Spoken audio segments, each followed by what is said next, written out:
പെൺകുട്ടികൾ ഇന്ന് കൂടുതൽ ശ്രദ്ധിക്കേണ്ടുന്ന ഒരു കാര്യമാണ്. ആൺകുട്ടികൾ ശ്രദ്ധിക്കണമല്ലെന്നല്ല, നിങ്ങളുടെ കൂട്ടുകാരികളുണ്ടല്ലോ, ഇവിടെ ഇരിക്കുന്ന ഓരോ ആളുകളെയും ഞാൻ നിങ്ങളെ വഴക്ക് പറയല്ലോ കേട്ടോ, സങ്കടം കൊണ്ട് പറയാണ്. ആയിരക്കണക്കിന് കുട്ടികളെ ഇങ്ങനെ കാണുന്ന ഒരാളെന്ന നിലയ്ക്കാണ് നിങ്ങളോട് പറയാം. ഇതാ എൻ്റെ മൊബൈൽ നിങ്ങളിങ്ങനെ തുറന്നു നോക്കിയാൽ എത്രയോ പാവപ്പെട്ട ഒരുപാട് ഉമ്മമാരുടെ കരച്ചിലുകൾ ഇതിൻ്റെ വാട്സപ്പ് രേഖകളിലുണ്ട്. എത്രയോ ആളുകളുടെ. ഇന്നലെ നിങ്ങളുടെ ഈ ഭാഗത്തിൻ്റെ അപ്പുറത്തുനിന്ന് ഒരു പെൺകുട്ടി വിളിച്ചിരുന്നു. ഒരുപാട് നാളായി വിളിച്ചുകൊണ്ടിരിക്കുകയാണ്. ഭർത്താവിനേറ്റ് പ്രശ്നത്തിലാണ്. ആ ഭർത്താവ് മോശമായ ചിന്താഗതിയിലൂടെ പോകുന്ന ആളാണ്. ഇവളും അവളും കൂടി യോജിക്കുന്നില്ല. ഇവൾ നിസ്കരിക്കുന്നത് പോലും അയാൾക്ക് ഇഷ്ടമല്ല. അവസാനം ഇപ്പോൾ ഒരു കുട്ടിയുണ്ട്. ആ കുട്ടിയെയും എടുത്തിട്ട് ഇന്നലെ പോയിരിക്കുകയാണ്. ഇന്നലെ ഏകദേശം ഒരു 11-11:30 മണിക്ക് രാത്രിയുണ്ട് എന്നെ വിളിക്കുന്നത്. എന്നിട്ട് പറയാണ്, അരലേറി കരഞ്ഞുകൊണ്ട് പറയാണ്, സാറേ ഇന്ന് എൻ്റെ അടുത്തേക്ക് കൗൺസിലിങ്ങിന് രാവിലെ ഞാൻ കുറച്ച് ഒഴിവുണ്ടായതുകൊണ്ട് വരാമെന്ന് പറഞ്ഞിരുന്നു ആ ഫാമിലി. പക്ഷെ അപ്പോഴേക്കും അതറിഞ്ഞിട്ട് അയാൾ കുട്ടിയെയും കൊണ്ട് ഓടിപ്പോയി. ചെറിയ കുട്ടിയെയും എടുത്തിട്ട് പോയി. അവിടുന്ന് എങ്ങോട്ടാ പോയതെന്നറിയില്ല. ഞാൻ പറഞ്ഞു, മോളെ നീ ഇന്ന മാതിരിയൊക്കെ ചെയ്തു കൊടുക്കും. എത്ര കുടുംബങ്ങളാ തകരുന്നത്. എന്താ കാര്യം? Ideological conflict. ഒരു വീട്ടിലെ ഭാര്യയും ഭർത്താവും 2 ഐഡിയോളജി ആയാൽ ഒരുപാട് പ്രശ്നങ്ങളാണ്. നിങ്ങൾ എന്തൊക്കെ പറഞ്ഞാലും പ്രശ്നങ്ങളാണ്. ഒരേ ഐഡിയോളജി ഉണ്ടെങ്കിൽ എന്തൊരു രസമായിരിക്കും എന്നറിയാം. കാരണം ഇയാൾ പറയുന്നത് കേൾക്കാനും അങ്ങോട്ട് കേൾക്കാനും. യാത്ര തന്നെ എത്ര പോരെയുണ്ട്. എല്ലാം കൂടി പറയാൻ സമയമില്ലാത്തത് കൊണ്ട് യാത്ര തന്നെ വ്യത്യസ്തമായ യാത്രകളാണ്. അതിൽ ഏറ്റവും പ്രധാനപ്പെട്ട ഒരു യാത്ര, മലയാളികളധികം ചെയ്യാത്ത യാത്ര, കപ്പിൾസ് ജേണിയാണ്. ഭാര്യ ഭർത്താക്കന്മാർ ഒന്നിച്ച് പോവുക, മക്കളൊക്കെ പെരിയിലാക്കിയിട്ട്. അങ്ങനെ നിങ്ങൾ പോയിട്ടുണ്ടോ? മക്കൾ എന്നോട് ചൂടാവരുത് കേട്ടോ, അല്ലെ എന്നോട് ദേഷ്യപ്പെടരുത്. ഇതെന്തപ്പോൾ ഇയാൾ വന്നിട്ട് ഉമ്മാനോട് ഉപ്പാനോട് ഒറ്റയ്ക്ക് യാത്ര പോകുന്നത്? നിങ്ങളിട്ട് പോകണം. അതിന് ഫാമിലി ടൂർ എന്നാ പറയാ. സോഷ്യൽ ടൂറുണ്ട്, സമൂഹത്തോടൊപ്പമുള്ള യാത്രയുണ്ട്, റിലീജിയസ് ടൂറുണ്ട്. ടൂറല്ല, റിലീജിയസ് ജേണി. ഹജ്ജ് ഉംറ പോലുള്ളതൊക്കെ പിൽഗ്രിംസ് ആണ്. ഇതേപോലെ തന്നെ നമ്മൾ ഒറ്റയ്ക്ക് യാത്ര ചെയ്യേണ്ടതുണ്ട്. പഠനം, ഒറ്റയ്ക്കിരിക്കുക, കുറച്ചൊക്കെ ഇങ്ങനെ നല്ല നല്ല രസകരമായ യാത്രകൾ. ഇതേപോലെ പ്രധാനപ്പെട്ടൊരു യാത്രയെ ഭാര്യയും ഭർത്താവും ഒറ്റയ്ക്ക് പോവുക. എന്നിട്ടൊരു കുന്നിൻ്റെ മുകളിൽ പോയിരിക്കുക, പഴയ കഥകൾ പറയാ. ഇങ്ങനെ ചോദിച്ചിട്ടുണ്ടോ, നിനക്ക് ഓർമ്മയുണ്ടോ നിന്നെ ഞാൻ കാണാൻ വന്നത്? അത് നിങ്ങൾ ചോദിക്കേണ്ടത് അടുക്കളയിൽ നിന്നല്ല, അത് നിങ്ങൾ ചോദിക്കേണ്ടത് ഏതെങ്കിലും ഒരു ഊട്ടിയുടെ കുന്നിൻ്റെ മുകളിൽ നിന്നാണ്. അതിന് അവിടെ നിന്നറിയോ, ഒരു റൊമാൻറ്റിക് മൂഡുണ്ടാക്കും. പ്രണയമില്ലല്ലോ ഇപ്പോൾ. പ്രണയമൊക്കെ വേറുള്ളവരോടാണ്. ഭാര്യ ഭർത്താക്കന്മാർ തമ്മിൽ പ്രണയമൊന്നുമില്ല. മവദ്ദത്തും വറഹ്മ എന്ന് ഖുർആൻ പറഞ്ഞത് ഭാര്യയും ഭർത്താവും പ്രണയിക്കാൻ.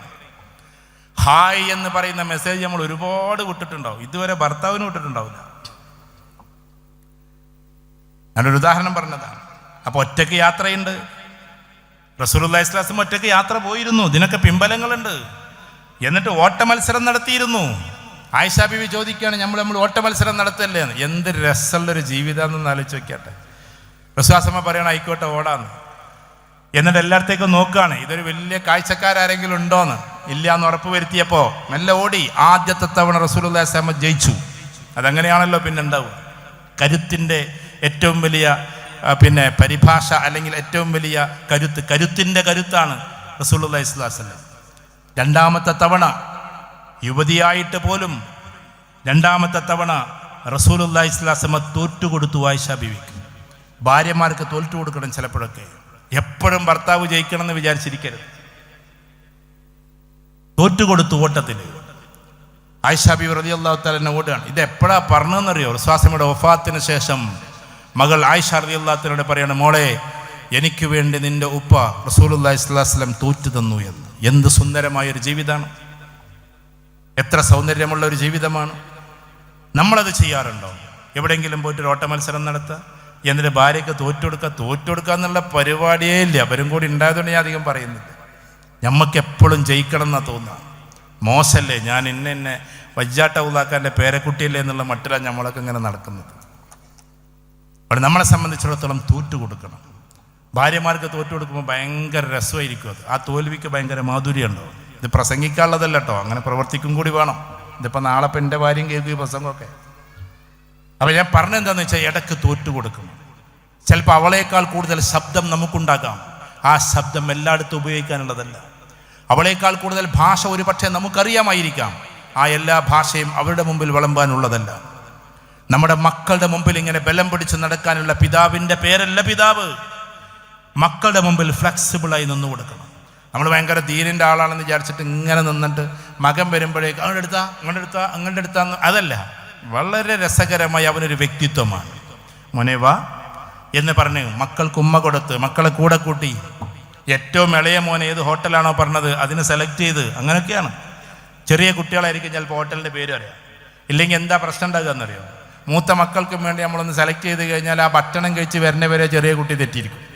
അത് വലിയൊരു അടങ്ങറാണ്. ഒന്നുകിൽ അവനെ കൺവിൻസ് ചെയ്യിക്കണം, അല്ലെങ്കിൽ രസകരമായ പ്രോസസ്സിങ്ങിലൂടെ കൊണ്ടുപോകണം. അപ്പം ഞാൻ പറഞ്ഞു വരുന്നതിൻ്റെ പ്രിയപ്പെട്ടവരെ, ഇവിടെ ഇരിക്കുന്ന ഓരോ ആളുകളും, ഞാനടക്കമുള്ള എല്ലാ ആളുകളും വീട്ടിൽ ഒരു അന്തരീക്ഷം ഉണ്ടാക്കണം. ആ അന്തരീക്ഷം ഇല്ലെങ്കിൽ എന്താ സംഭവിക്കാന്നറിയോ? കുട്ടികൾ ഇതിലേക്ക് പോകും. ഈ കുട്ടികൾ പോകുന്നതിന് കുട്ടികളെ മാത്രം കുറ്റപ്പെടുത്തരുതേ, കുട്ടികളെ മാത്രം കുറ്റപ്പെടുത്തരുത് കേട്ടോ, ദയവ് ചെയ്ത് കുറ്റപ്പെടുത്തല്ലേ. കാരണം മിനിയാന്നൊരു കുട്ടി, ഞാൻ ഇപ്പോൾ കൗൺസിലിംഗ് ഇല്ല അതുകൊണ്ട് ആരും എന്നെ വിളിക്കരുത് കേട്ടോ, അത് വേറെ കാര്യം. പക്ഷെ എന്നാലും ചിലപ്പോൾ പരിചയമുള്ള ആൾക്കാർ വരും, ആരെങ്കിലുമൊക്കെ വീട്ടിലേക്ക് വരുമ്പോൾ പിന്നെ നിവൃത്തിയില്ലല്ലോ. ഏതായിരുന്നാലും അങ്ങനെ ഇരുന്ന് സംസാരിക്കാം. അപ്പോൾ ആ കുട്ടി എന്നോട് പറഞ്ഞ വാക്കെന്താണെന്നറിയോ? സാർ, ഞാൻ ആദ്യമായിട്ട് എൻ്റെ കുട്ടിക്കാലം എനിക്ക് ഓർമ്മ വരുന്നത് ഉമ്മയും ഉപ്പയും തമ്മിലുള്ളൊരു അടിയാണ്. എന്താ അത് തന്നെ ഓർക്കണമെന്നറിയോ? റേഞ്ച് കൂടിയ സാധനം പെട്ടെന്ന് മനുഷ്യന്മാർ ഓർക്കും. മനസ്സിലായോ? അതായത് വാപ്പയും മക്കളും തമ്മിൽ ഒരുപാട് സംസാരിച്ചതും കെട്ടിപ്പിടിച്ചതും ഉമ്മ വെച്ചതൊന്നും അവന് ഓർമ്മ ഉണ്ടാവില്ല. വാപ്പ ഒരു അടിയണ്ട് അടിച്ചോ അത് അല്ല ഓർമ്മ ഉണ്ടാവും. ഇതേപോലെയാണ് ഈ കുട്ടിക്ക് ആകെ ഓർമ്മയുള്ളത് എന്താ? ഭാര്യയും ഭർത്താവും കൂടി വഴക്ക് കൂടിയപ്പോൾ ഭർത്താവ് അന്നത്തെ ഒരു മൊന്ത എന്ന് പറയുന്ന സാധനം ഉണ്ടല്ലോ, ഈ ചായക്കെടുക്കുന്ന ഒരു സാധനം, അതേറ്റ് അടിച്ചു. ആ സാധനം പോയിട്ട് ഇവൻ്റെ നെഞ്ചത്ത് കൊണ്ട്. അതാണ് ദ ഫസ്റ്റ് ഇംപ്രഷൻ. വാപ്പയെക്കുറിച്ചുള്ള ഫസ്റ്റ് ഇംപ്രഷൻ അതാണ്. ആ ഇംപ്രഷൻ അതാണ്. അപ്പം അതെന്താ സംഭവിച്ചത്? ആ വാപ്പയോടുള്ള വെറുപ്പ്, ആ ഉമ്മയോടുള്ള വെറുപ്പാണ് മിനിയാന്ന് എന്നോടിരുന്ന് കരഞ്ഞുകൊണ്ട് പറയുന്നത്. ഇപ്പൊ ഉമ്മ പറയുകയാണെങ്കിൽ നിനക്ക് പോയിട്ട് ചത്തൂടെ. മിനിയാന്ന് അത് കേട്ടിട്ടാണ് അവൻ്റെ അടുത്ത് വരുന്നത്. നിനക്കൊക്കെ പോയി ചത്തൂടെ. സ്വന്തം മാതാവ് അങ്ങനെ പറയുമ്പോണ്ടാകുന്നൊരു വല്ലാത്ത വിഷമുണ്ട്. എന്നിട്ട് ആ കുട്ടി എന്നോട് പറയാണ്, സാർ ജീവിതം അവസാനിപ്പിച്ചാലോ എന്ന് തോന്നിപ്പോവാണ്. ആ കുട്ടി പറഞ്ഞ വാക്കതാണ്, ജീവിതം അവസാനിപ്പിച്ചാലോ. ഇങ്ങനെ ഒരുപാട് കുട്ടികളുണ്ട് ഉമ്മമാരെ. നമ്മളുടെ വൃത്തികെട്ട സ്വഭാവം കൊണ്ട് നമ്മളിൽ നിന്ന് അകന്നു പോകുന്ന കുട്ടികളുണ്ട്. ഞാൻ എല്ലാറ്റിനും കുട്ടികളെ കുറ്റപ്പെടുത്തൂല, കുട്ടികളെ ന്യായീകരിക്കുമല്ല. അപ്പം നമ്മൾ എന്താ ചെയ്യേണ്ടത്? ആ കുട്ടികളെ മോശപ്പെട്ട പദം പറയാതെ നല്ലൊരു അന്തരീക്ഷത്തിലൂടെ വളർത്തിയെടുക്കുക എന്നുള്ളത്. എന്തുകൊണ്ടാണ് മദ്യപിക്കരുതെന്ന് പറയുന്നത്? മദ്യപിച്ചൊരു മൂലയ്ക്ക് ഇരുന്നിട്ട് കുഴപ്പമുണ്ടായിട്ടല്ല. അവൻ വീട്ടിലേക്ക് കയറി വരുമ്പോൾ ഭാര്യ ഏറ്റവും സ്നേഹമുള്ളവരോടാ ദേഷ്യം തോന്നുക. ആ സമയത്ത് ഭാര്യയെ അടിക്കുന്നത് കാണുന്ന മക്കളുണ്ടല്ലോ. ഇവിടെ സാമൂഹികപരമായ പ്രശ്നങ്ങളാണ് മദ്യത്തിൻ്റെ കാരണം. ആ മദ്യം ഉപയോഗിക്കരുത് എന്നായി പറയുന്നത്, അല്ലാതെ ഒരു വെള്ളം കുടിച്ചു എന്നതിൻ്റെ പേരിലുള്ള നിഷിദ്ധമല്ല. അത് കുടിച്ചു കഴിഞ്ഞാലുണ്ടാകുന്ന പിന്നത്തെ ഉന്മത്തമായ രംഗങ്ങൾ കണ്ടിട്ട് ഭാര്യയെയും മക്കളെയും ചവിട്ടുകയും അടിക്കുകയും അവരോട് മോശമായി പെരുമാറുകയും നല്ലൊരു വ്യക്തിയായ ഒരാൾ റോട്ടിൽ കിടക്കുകയും നല്ലൊരു വ്യക്തിയായ ആള് കുട്ടികളുടെ മുമ്പിൽ ചെറുതാകുകയും ചെയ്യരുത് എന്നതിൻ്റെ പേരിലാണ് ഇസ്ലാം ഈ പറയുന്ന മദ്യത്തിലേക്ക് നിങ്ങൾ പോകരുത് എന്ന് പറയാനുള്ള കാരണം. അതിലേക്ക് അക്രബ് എന്നതാണ്. അല്ലെങ്കിൽ നിങ്ങൾ അതിലേക്ക് അടുക്കരുത് എന്ന തുടരുത് എന്നല്ല, അതിലേക്ക് അടുക്കരുത്. വലാ തഖ്റബൂ വ്യഭിചരിക്കരുത് എന്നല്ലേ, വ്യഭിചാരത്തിലേക്ക് അടുക്കരുത് എന്നാണ്. വലാ തഖ്റബു സിന, നിങ്ങൾ വ്യഭിചാരത്തിലേക്ക് അടുക്കരുത്. ഹ്യൂമൻ സൈക്കോളജി പ്രകാരം അങ്ങനെയാണ്. നമ്മൾ ചിലപ്പോൾ അതിലേക്ക് ന്യായീകരിച്ച് പർവ്വതിച്ച് വേറൊരു ലെവലിലേക്ക് കൊണ്ടുപോകും. ചിലപ്പോഴൊക്കെ ഈ ലിബറലിസ്റ്റുകളൊക്കെ പറയാറുണ്ട്, എന്താ ഇപ്പോൾ ഒരു പ്രശ്നം, എങ്ങനായ പ്രശ്നം, അങ്ങനായ പ്രശ്നം എന്നൊക്കെ പറയാറുണ്ട്. ആ പറയുന്നത് എവിടെയാണ്? നിങ്ങളൊന്ന് ആലോചിച്ച് നോക്കിയാട്ടെ, എവിടെ വരെ എത്തിയെന്നറിയോ? ഒരാളോട് ഇരുന്ന് ചോദിക്കുകയാണ്, അവിടെ പറയാൻ മടിയുണ്ടെന്നാലും. അല്ല, ഒരു കുട്ടിക്ക് തോന്നുകയാണ് സ്വന്തം ഉമ്മയോട് അല്ലെങ്കിൽ അമ്മയോട് മോശമായൊരു ചിന്ത തോന്നിയാൽ എന്താ പ്രശ്നം? സാധാരണ അയാൾ കർക്കശമായ മറുപടി കൊടുക്കണം. അയാൾ ചോദിക്കുകയാണ് എന്താ പ്രശ്നം? അതൊന്നൊരു പ്രശ്നമല്ല.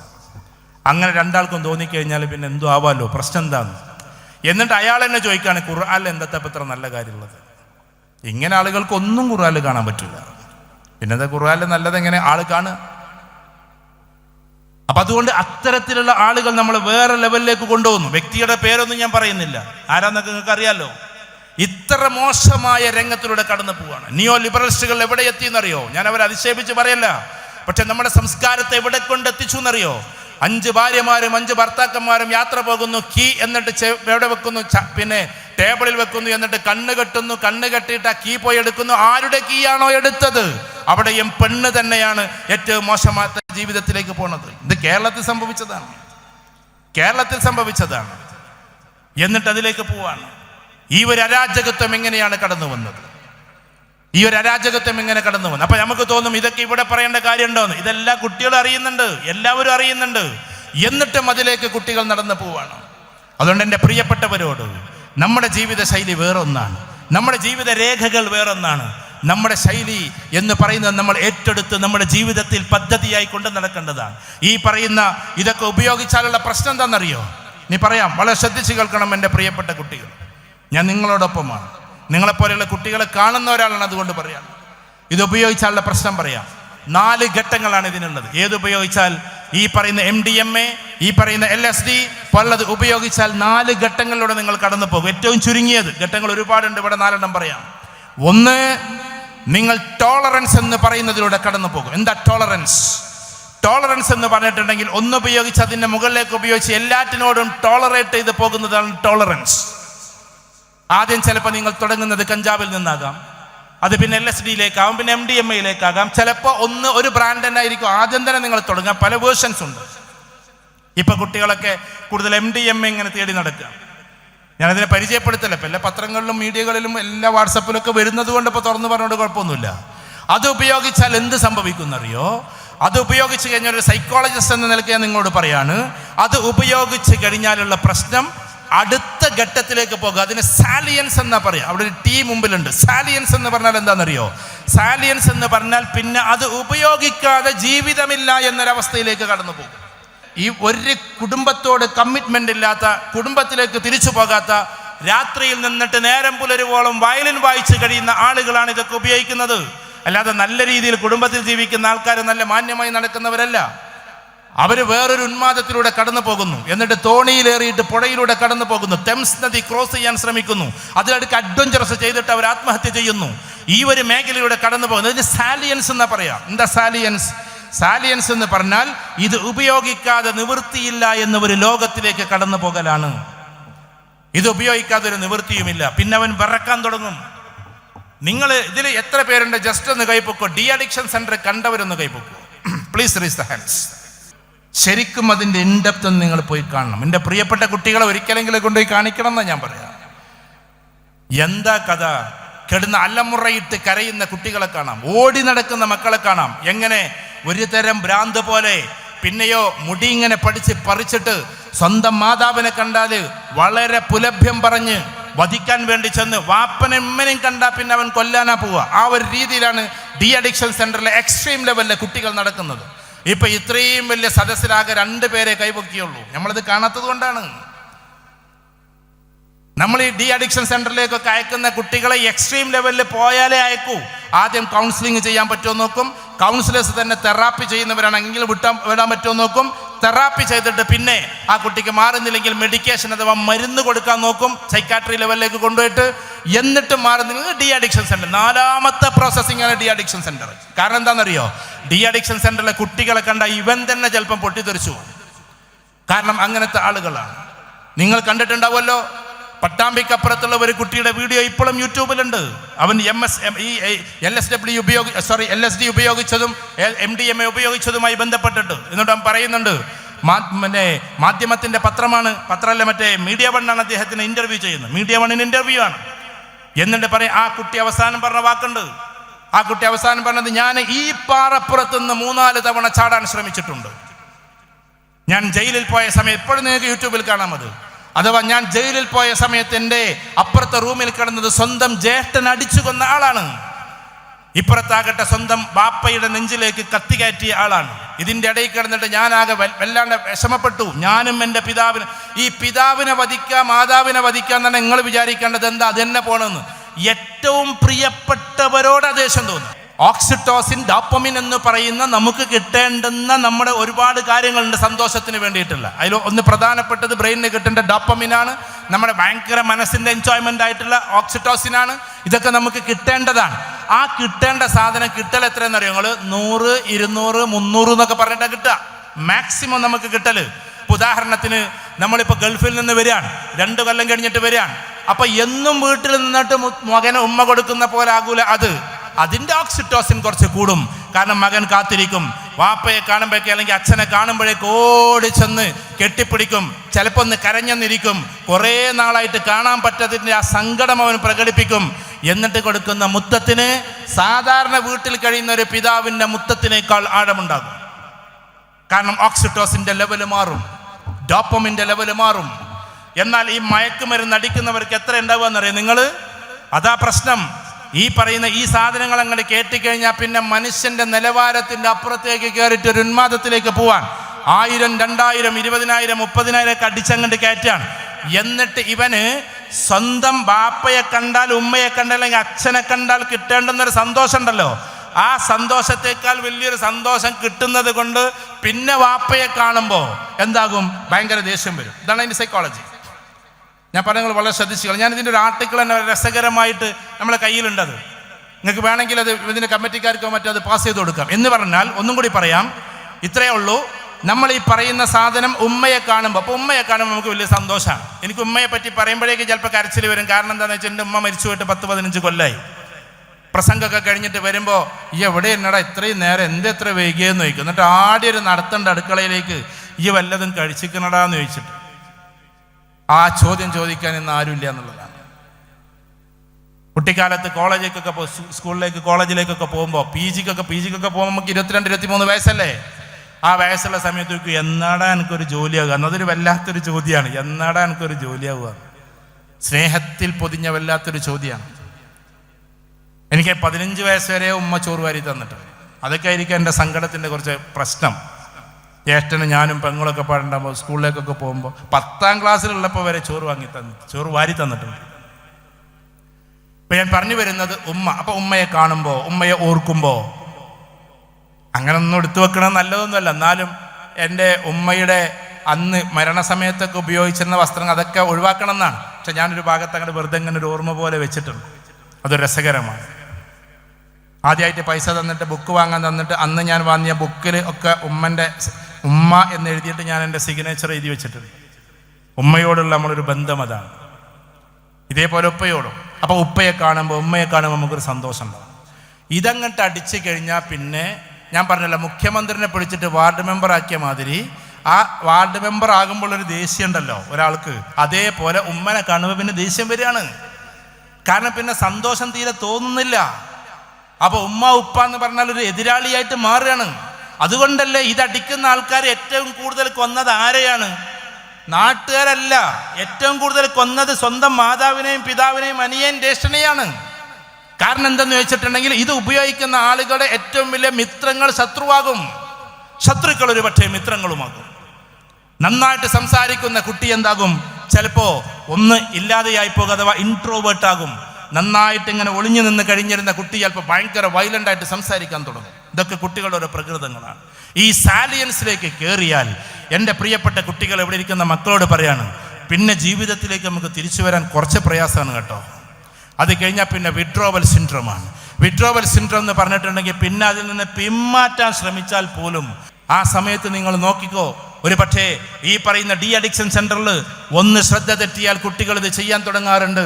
അപ്പോൾ ഒരു പൈശാചികമായ മുഖം അവരുടേതുണ്ടാവും. ഒറിജിനൽ ഒരു ഹ്യൂമൻ ടച്ച് മുഖമാകില്ല. ഹ്യൂമൻ ടച്ച് ഫേസ് വേറെയാണ്, ഡബിൾ ടച്ച് ഫേസ് വേറെയാണ്, ആനിമൽ ടച്ച് ഫേസ് വേറെയാണ്.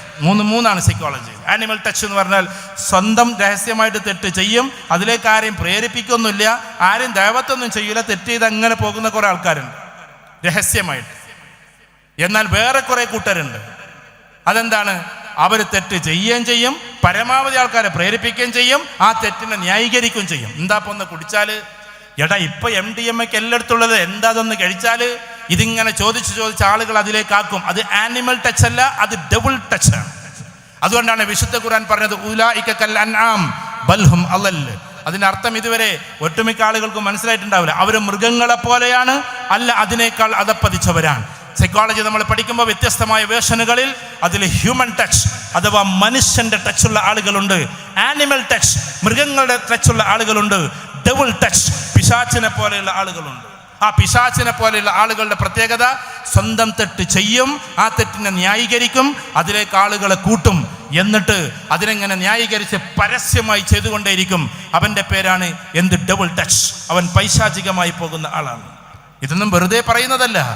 ഇങ്ങനെ പൈശാചികമായി പോയ എത്ര കുട്ടികളുണ്ട്. വ്യക്തികളുടെ പേരൊന്നും പറയുന്നില്ല. ഒരു കുടുംബത്തിലെ തന്നെ ഇത് ഉപയോഗിച്ചിട്ടോ അല്ലെങ്കിൽ വേറെ എന്തോ ഇതിൽപ്പെട്ടത് തന്നെയാണ് എന്ത് ഈ പറയുന്ന മൊബൈൽ ഗെയിം. എൻ്റെ പ്രിയപ്പെട്ട സഹോദരിമാരെ, നിങ്ങൾ മനസ്സിലാക്കാൻ വേണ്ടിയിട്ട് പറയാണ്. കുട്ടിക്കാലം മുതലേ നമ്മൾ കുട്ടികൾക്ക് മൊബൈൽ കൊടുക്കുന്നു. ഞാൻ കുട്ടികളൊന്നും എതിരല്ല കേട്ടോ, നിങ്ങൾക്ക് അനുകൂലമായി പറയാൻ വേണ്ടിയിട്ടാണ് വന്നത്. നിങ്ങൾ എൻ്റെ ചങ്കുകളായതുകൊണ്ടാണ് പറയുന്നത്. ഈ കുട്ടികൾ ഡിസ്ട്രക്റ്റീവ് ഗെയിമിലേക്ക് കടക്കുന്നു. എന്താ ഡിസ്ട്രക്റ്റീവ് ഗെയിം? മനുഷ്യനെ തകർക്കുന്ന ഗെയിമുകളാണ്. അതിങ്ങനെ പോയി വെടിവെച്ച് വെറുതെ ഇരുന്നിട്ട് കുട്ടികളെ വെക്കടാ ഇവിടുന്ന് വെക്കൂടടാ വെടി എന്നൊക്കെ പറഞ്ഞിട്ട് ഇങ്ങനെ പറയും. ഇപ്പോഴും അത് കളിക്കുന്ന കുട്ടികളുടെ. അപ്പൊ മനുഷ്യർക്ക് മനസ്സ് എന്ന് പറയുന്നതിൽ 4 പ്രോസസ്സിംഗ് ഉണ്ട്. ഒന്ന് ശ്രദ്ധിക്കണേ, ഇത് സൈക്കോളജിയുടെ ഭാഗമാണ്. ഒന്ന് ആദ്യം തുടങ്ങുന്നത് പെർസെപ്ഷനാണ്, പിന്നെ ഒപ്പീനിയനാണ്, പിന്നെ ബിലീഫ് സിസ്റ്റമാണ്, പിന്നെ ആറ്റിറ്റ്യൂഡാണ്. ഒന്ന് ശ്രദ്ധിച്ചാൽ മനസ്സിലാകും. പെർസെപ്ഷൻ എന്ന് പറഞ്ഞാൽ എന്താണ്? ഒരാളെ പറ്റിയിട്ടുള്ള തോന്നലാണ്. ഫോർ എക്സാമ്പിൾ, കല്യാണം കഴിഞ്ഞ അന്ന് ഭാര്യയും ഭർത്താവ് നല്ല രീതിയിലൊക്കെ ഇങ്ങനെ സംസാരിച്ച് ഇങ്ങനെ ഇരിക്കുകയാണ്. അപ്പോൾ ഇയാൾ ഇടക്കൊന്ന് മുഖഭാവമൊക്കെ ഒന്ന് മാറുന്നുണ്ട്. അപ്പോൾ ഈ പെൺകുട്ടിക്ക് തോന്നും ഇയാളൊരു ചൂടനാണോ? അങ്ങനെ 3-ാമത്തെ ദിവസം വിരുന്നിന് പോയി അമ്മായി ചോദിച്ചു, എങ്ങനെയുണ്ട് ഇയാള്? ചൂടനാന്നാ തോന്നുന്നത് എന്ന് പറയും. തോന്നലാണ്. ആ തോന്നലിന്റെ പേരാണ് പെർസെപ്ഷൻ. ആ തോന്നൽ മാറിയിട്ട് പിന്നെ ഒപ്പീനിയനിലേക്ക് കിടക്കും. എന്താ ഒപ്പീനിയൻ? പിന്നെ ഒരു 2 ആഴ്ച കഴിഞ്ഞൊരു വിരുന്നിന് പോകാൻ നേരത്തെ ഞാൻ ജോലി കഴിഞ്ഞ് വരൂട്ടോ, 1 മണിക്ക് മാറ്റിക്കണേ, എനിക്ക് 2:30 മണിക്ക് ഓഫീസിൽ തിരിച്ചെത്തണം എന്നൊക്കെ പറഞ്ഞു പോയി. അയാൾ തിരിച്ചു വന്ന സമയത്ത് ഇവൾ അടുക്കളയിൽ ജോലി തന്നെയാണ്, ഉമ്മാനെ സഹായിക്കാൻ വേണ്ടി നിന്നതാണ്. ആ സമയത്ത് ഇയാളൊന്ന് ചൂടെ, അതെ ഇതൊന്നും പറ്റൂലേ, 2:30 എന്ന് പറഞ്ഞാൽ 2:30 എന്നെങ്ങാനും ഒന്ന് ഷാർപ്പിൽ പറഞ്ഞാൽ അതേ അമ്മായി പിന്നെ പിറ്റത്തെ വിരുന്നിന് ചോദിക്കും, എങ്ങനെയുണ്ട് ഇയാളെന്ന്. ആ സമയത്ത് പഴയ ഡയലോഗല്ല പറയാ, അമ്മായിയെ ചൂടൻ തന്നെയാണെന്ന് പറയും. പെർസെപ്ഷൻ ഒപ്പീനിയനായിട്ട് മാറും. അഥവാ തോന്നല് അഭിപ്രായമായിട്ട് മാറും. അഭിപ്രായമായി ഒരാളെ പറ്റി തോന്നൽ വേറെ, അയാളെ പറ്റിയുള്ള അഭിപ്രായം വേറെ. ഇപ്പം നിങ്ങളെ നാട്ടിൽ ഇടയ്ക്കിടയ്ക്കൊക്കെ ഇങ്ങനെ കടം വാങ്ങി ആൾക്കാർക്ക് തിരിച്ചു കൊടുക്കാത്ത ഒരാളുണ്ടെങ്കിൽ ആദ്യത്തിൽ നിങ്ങൾക്ക് തോന്നൽ അയാൾ തിരിച്ചു തരുമോ എന്നുള്ള പെർസെപ്ഷനാണ്. പിന്നെ നിങ്ങൾക്ക് മനസ്സിലാവും, ഒപ്പീനിയനാവും, അഭിപ്രായമാവും അയാൾ അങ്ങനെയാണ് ഇനി കൊടുക്കരുത് എന്നുള്ളത്. അതാണ് ഒപ്പീനിയൻ. 3-ാമത്തത് ഒപ്പീനിയൻ മാറിയിട്ട് ബിലീഫ് സിസ്റ്റം. അയാളെ പറ്റിയിട്ടുള്ള വിശ്വാസം തന്നെ അങ്ങനെ ആവും. കാരണം ഈ പുതിയാപ്പഴ ഇടയ്ക്കിടയ്ക്ക് ചൂടാകുക. ഞങ്ങൾ പണ്ടൊക്കെ പറയാറുണ്ട്, അണ്ടി അടുപ്പിലിട്ട പോലെയാണ്. ഈ ചക്കക്കുരു അല്ലെങ്കിൽ ഈ പിന്നെ കശുവണ്ടിയൊക്കെ ഉണ്ടല്ലോ, അത് അടുപ്പിലിട്ട ഇടക്കിടക്കൊക്കെ തൂറ്റുന്നത് പോലെ ഭർത്താവ് എന്ന ആളെ ഇടക്കിടക്കൊക്കെ ചൂടാകുകയാണെങ്കിൽ പിന്നെ പെർസെപ്ഷൻ മാറി, ഒപ്പീനിയൻ മാറി, ബിലീഫ് സിസ്റ്റം ആകും. എന്താ ബിലീഫ് സിസ്റ്റം? ബിലീഫ് സിസ്റ്റം എന്ന് പറഞ്ഞാൽ ആ ബിലീഫ് സിസ്റ്റം അത് വിശ്വാസമാണ്. അയാൾ അങ്ങനെ തന്നെയാണ്. പിന്നെ ഇതേ അമ്മായി ചോദിക്കുകയാണ്, എല്ലടി എന്താ പാട്, പൊന്നാരമ്മായിയെ ഞാൻ കുടുങ്ങിക്കണം കേട്ടോ, ഒന്ന് ആലോചിക്കണമായിരുന്നു എന്നൊക്കെ പറഞ്ഞുകൊണ്ട് ആ ബിലീഫ് സിസ്റ്റത്തിലേക്ക് കടക്കും. ഇയാൾ ചൂടൻ തന്നെയാണ്, ഒപ്പിടും. കുറച്ചും കൂടിയാണ് കഴിഞ്ഞാലാണ് ഇനി പൂരം നടക്കുക. എന്തുണ്ടാവുക? അങ്ങനെ ഒരു 2-3 കൊല്ലമൊക്കെ കഴിഞ്ഞ് ഒരു കുട്ടിയൊക്കെയായി ഏകദേശം ഇന്നെ ഒഴിവാക്കൂല എന്നുള്ള ഉറപ്പ് കാണുമ്പോൾ പെണ്ണുങ്ങൾ അങ്ങോട്ടും ചൂടാവാൻ തുടങ്ങും. അപ്പോൾ ഈ ബിലീഫ് സിസ്റ്റം മാറിയിട്ട് ആറ്റിറ്റ്യൂഡ് ഫോം ചെയ്യും. ആറ്റിറ്റ്യൂഡ്, ഇനി ഞാൻ എങ്ങനെയാണ് മൂപ്പരോട് നിൽക്കേണ്ടതെന്ന് ഞാനൊന്ന് നോക്കട്ടെ എന്നാകും. അതാണ് ആറ്റിറ്റ്യൂഡ്. അപ്പം ആദ്യം കണ്ട സൗമ്യയായ ഭാര്യയാകില്ല. പിന്നീട് ചിലപ്പോൾ ഇങ്ങോട്ട് പറയുമ്പോൾ അങ്ങോട്ട് പറയുന്ന, മേ ബി ചിലപ്പോൾ ഇങ്ങോട്ട് കയ്യോങ്ങുമ്പോൾ അങ്ങോട്ട് കയ്യോങ്ങുന്ന ഭാര്യയായിട്ട് ഇവൾ മാറും. അതാണ് ആറ്റിറ്റ്യൂഡ്. ഞാൻ നെഗറ്റീവ് ആറ്റിറ്റ്യൂഡിനെ കുറിച്ചാണ് പറയുന്നത്.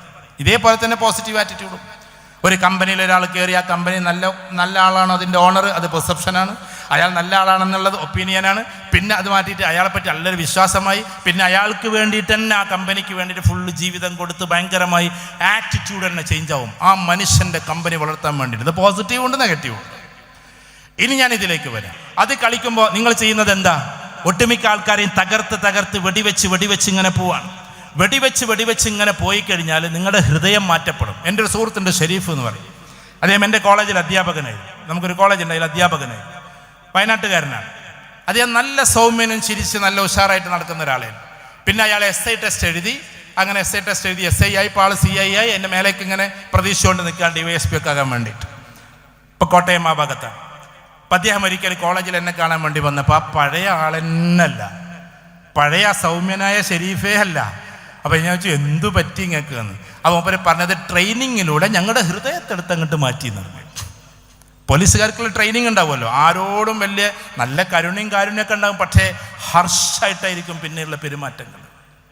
കാരണം അവരുടെ പേഴ്സണാലിറ്റി അങ്ങനെ ആയാലേ ആൾക്കാർ, കാരണം ഈ കൂട്ടത്തിൽ ഒരു പോലീസുകാരൻ വന്നാലേ നമുക്ക് പേടിയാവുമല്ലോ, ഇല്ല? അങ്ങനെ തന്നെയല്ലേ?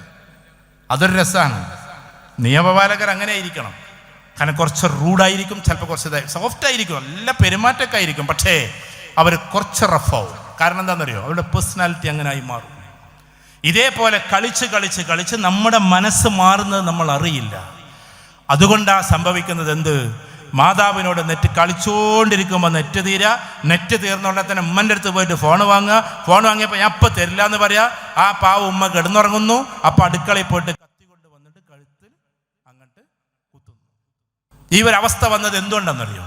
സ്വാഭാവികമായൊരു കുട്ടി അത് ചെയ്യില്ല. പിന്നെ എങ്ങനെ വന്നു? കാരണം വെടിവെച്ച് ആളെ അപ്പം അതുമല്ല ഗെയിം. അതിൽ നിന്ന് മാറി നമ്മൾ വലിയൊരിതൊന്നും വല്ലാണ്ട് കാണൂല.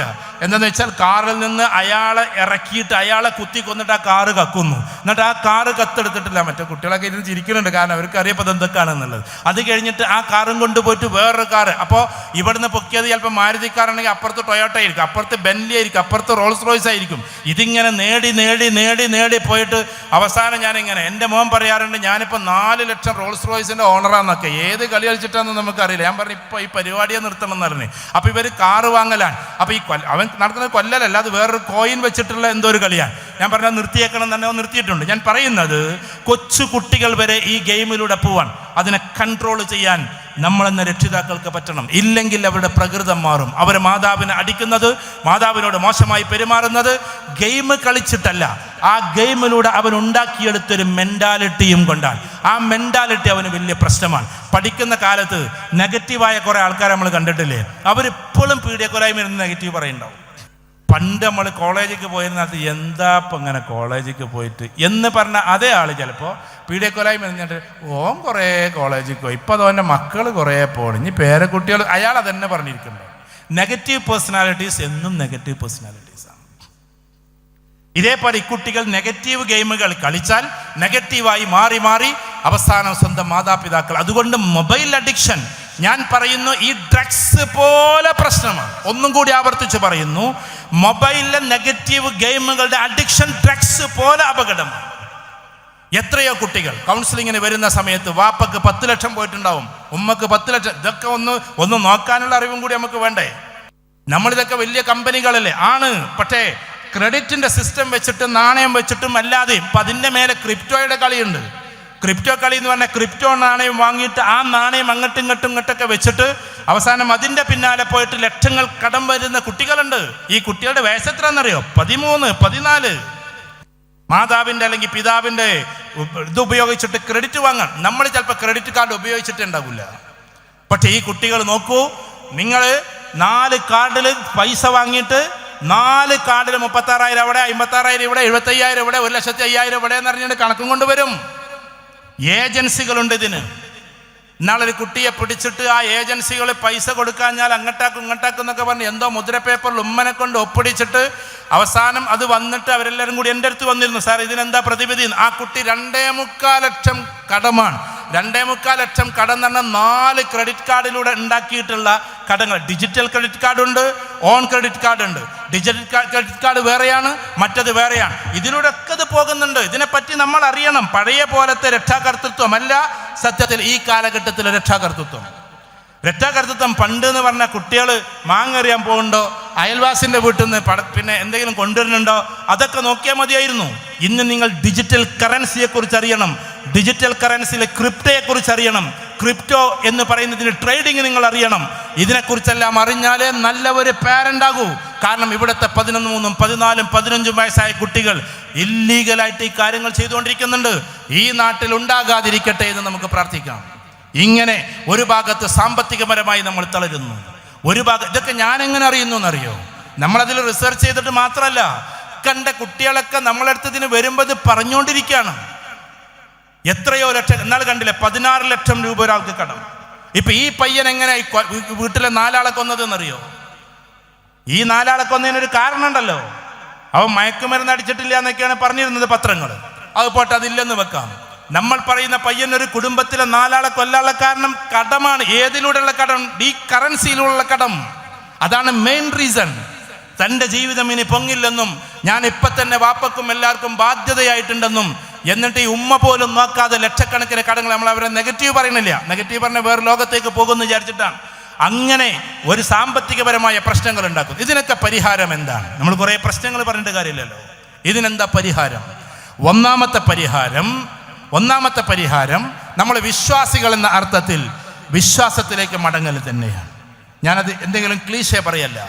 കാരണം ഈ ലോകത്തിൽ ഇപ്പൊ ഈ ഇരിക്കുന്ന നമ്മളൊക്കെ തന്നെയും അതിലേക്ക് പോകാത്തതിൻ്റെ കാരണം only because of Islam, only because of ദീൻ. ഇതുകൊണ്ടാണ് നമ്മൾ പോകാത്തത്. അതുകൊണ്ട് വിശ്വാസത്തിൽ നമ്മൾ ഊട്ടപ്പെടുന്ന സമയത്ത് അപ്പം നിങ്ങൾ വിചാരിക്കും മുസ്ലിമീങ്ങളായ ആൾക്കാർ കള്ളുടിക്കണില്ലേ, മുസ്ലിങ്ങളായ ആൾക്കാർ അത് ചെയ്യണില്ലേ, മുസ്ലിങ്ങളായ ആൾക്കാർ ഇത് ചെയ്യണില്ലേ. റസൂലുള്ളാഹി സ്വല്ലല്ലാഹു അലൈഹി വസല്ലമയുടെ ഹദീസിൽ വലൈസ മിന്നി വലൈസ മിന്ന എന്ന് പറഞ്ഞ് ഒരുപാട് തവണകൾ കാണും.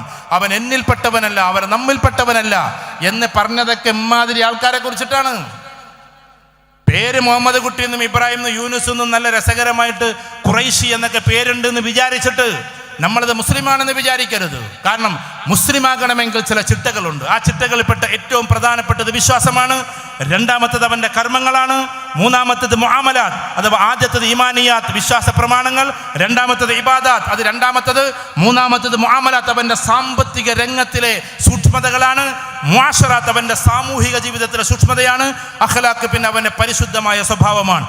ഇത് അഞ്ചും ചേർന്നാലേ ഇസ്ലാം പൂർത്തിയാകും. ഇസ്ലാം അവിടെ പൂർത്തിയാകും. ഉദാഹരണത്തിന് നമ്മൾ 5 നേരം പള്ളിയിൽ പോയി നിസ്കരിക്കണം, എന്നിട്ട് അയൽവാസികളായ ആൾക്കാരോട് മോശമായി പെരുമാറുന്നു. വലൈസ മിന്ന, അവൻ നമ്മിൽപ്പെട്ടവരില്ലെന്ന് പ്രവാചക തിരുമേനി സ്വല്ലല്ലാഹു അലൈഹി വസല്ലം പറഞ്ഞിട്ടുണ്ട്. ഉദാഹരണത്തിന് അപ്പുറത്തൊരു ഹൈന്ദവന്റെ വീടുണ്ട്, ഇപ്പുറത്ത് ക്രിസ്ത്യൻസിന്റെ വീടുണ്ട്, അപ്പുറത്ത് അവന്റെ വീടുണ്ട്. നമ്മൾ ഫുള്ള് പള്ളിയിൽ പോയിട്ട് ഭയങ്കര നിസ്കാരം ഇതൊക്കെ, എന്നിട്ട് അവരെങ്ങനെ മോശമായിട്ട് നോക്കുക, മോശമായിട്ട് കാണുക. വലൈസ മിന്ന, അവൻ നമ്മളിൽപ്പെട്ടവനല്ല. എല്ലാ മനുഷ്യരെയും സ്നേഹിക്കാൻ പഠിച്ചാൽ മാത്രമേ ഒരാൾ അന്തസ്സുള്ള മുസ്ലിമാകൂ, യഥാർത്ഥ മുസ്ലിമാകൂ എന്ന് നമ്മൾ ആദ്യം പഠിക്കണം. അല്ലാതെ വർഗീയപരമായി ചിന്തിക്കുന്നവനാരും മുസ്ലിമുകളല്ല. ഹലക്കൽ മുത്തനത്യവും കാലാ സലാസ 3 തവണ ആവർത്തിച്ചു പറഞ്ഞിട്ടുണ്ട് റസൂലുള്ളാഹി സ്വല്ലല്ലാഹു അലൈഹി വസല്ലം. ഹദീസ് നിങ്ങൾ പഠിക്കും. ഹലക്കൽ മുത്തനത്യവും, വർഗീയവാദികൾ നശിച്ചു പോകട്ടെ, വർഗീയവാദികൾ നശിച്ചു പോകട്ടെ, വർഗീയവാദികൾ നശിച്ചു പോകട്ടെ 3 തവണ ആവർത്തിച്ചു പറഞ്ഞിട്ടുണ്ട്. ആരാ വർഗീയവാദി എന്ന് സദസ്സിൽ നിന്നൊരു സന്തത സഹചാരി എഴുന്നേറ്റ് നിന്ന് ചോദിച്ചപ്പോ പറഞ്ഞ വാക്കെന്താണെന്നറിയോ? തൻ്റെ സമൂഹത്തിൽപ്പെട്ട സമുദായത്തിൽപ്പെട്ട ഒരാൾ അന്യായം ചെയ്യുകയും ആ അന്യായത്തെ ന്യായീകരിക്കുകയും ചെയ്യുന്നവനാണ് വർഗീയവാദി എന്ന്. ഇപ്പം മുസ്ലിമീങ്ങളിൽപ്പെട്ട ആൾക്കാർ, ഉദാഹരണത്തിന് ഇന്നലെ നടന്ന കശ്മീരിലെ പ്രശ്നം, അത് മുസ്ലിമീങ്ങളാണ് ചെയ്തത് എങ്കിൽ മുസ്ലിമീങ്ങളാണ് എന്നതിൻ്റെ പേരിൽ നമ്മൾ ഏറ്റവും കൂടുതൽ വെറുക്കേണ്ടത് അവരെയാണ്. കാരണം വലൈസ മിന്ന, അകാരണമായി മനുഷ്യരെ വെടിവെച്ച് കൊല്ലുന്നവൻ മുസൽമാനല്ല. അത് നമ്മൾ ആദ്യം പഠിക്കണം. വർഗീയതയിലേക്ക് പോകാൻ പാടില്ല, വർഗീയപരമായി ചിന്തിക്കാൻ പാടില്ല. ഒരു മനുഷ്യൻ ആഴമേറിയ അള്ളാഹുവിൻ്റെ തൗഹീദിലേക്ക് പോകുമ്പോൾ, അള്ളാഹു എന്ന ഏകഛത്രാധിപതിയിലേക്ക് പോകുമ്പോൾ, ആ അള്ളാഹുവിൻ്റെ സൃഷ്ടികളെല്ലാം എൻ്റെ സഹോദരങ്ങളും സഹോദരിമാരെയാണെന്ന് എന്ന് ഒരു രാഷ്ട്രത്തിൻ്റെ പ്ലഡ്ജ് പോലെയല്ല, അതിനേക്കാൾ അപ്പുറത്ത് വിശ്വാസത്തിൻ്റെ പ്ലഡ്ജാണ്. ഈ കാണുന്ന മുഴുവൻ മനുഷ്യരും എൻ്റെ സഹോദരന്മാരാണ് എന്ന്. ആ ഒരു ലെവലിൽ നമുക്ക് വിശ്വാസത്തിനെ കൊണ്ടുപോകാൻ പറ്റണം. നമ്പർ 1. നമ്പർ 2, നമ്മുടെ ഇബാദത്തുകളിൽ നമ്മൾ കാണണം. നിസ്കാരം പോലെയുള്ള കർമ്മങ്ങളിൽ എല്ലാ സമയത്തും നമ്മൾ എല്ലാവർക്കും വേണ്ടി നമ്മൾ എത്ര പേര് പ്രാർത്ഥിക്കുന്നുണ്ട്? ഇന്നലെ ഇപ്പോൾ പ്രാർത്ഥിച്ചോ? കശ്മീരിൽ ആ പ്രശ്നം നടന്നപ്പോ, പടച്ചവനെ ഇമാതിരി പ്രശ്നങ്ങൾ എൻ്റെ ഇന്ത്യയിലില്ലാതെ കാക്കണേ എന്ന് ഇതിൽ എത്ര പേര് പ്രാർത്ഥിച്ചു? ഒരു ചെറിയ വിഷയം മതി, പിന്നീട് അത് കത്തിയാളാൻ. ആരോ വന്നിച്ച് കത്തിച്ചതോ അല്ലെങ്കിൽ അവർ കത്തിച്ചതോ എന്തോ ആകട്ടെ, ഒരു ട്രെയിനിന്റെ ഒരു ബോഗി കത്തിച്ചതാണ് ഒരു സംസ്ഥാനം ഒന്നാകെ കത്താൻ കാരണമായത്. അതുകൊണ്ട് ആരെങ്കിലും ചെയ്യുന്ന പ്രവൃത്തി മതി പിന്നീട് അത് വലിയ പ്രശ്നങ്ങളിലേക്ക് എത്താൻ. അവരെ തടഞ്ഞു നിർത്തേണ്ടുന്ന ഉത്തരവാദിത്വം നമുക്ക് ഓരോരുത്തർക്കുമാണ്. അത് നമ്മുടെ വിശ്വാസത്തിന്റെ ഭാഗമാണ്. രണ്ടാമത്തത് ഇബാദത്താണ്. മൂന്നാമത്തതാകട്ടെ സാമ്പത്തിക രംഗത്തിലെ സൂക്ഷ്മതയാണ്. നാലാമത്തത് സാംസ്കാരിക ജീവിതം.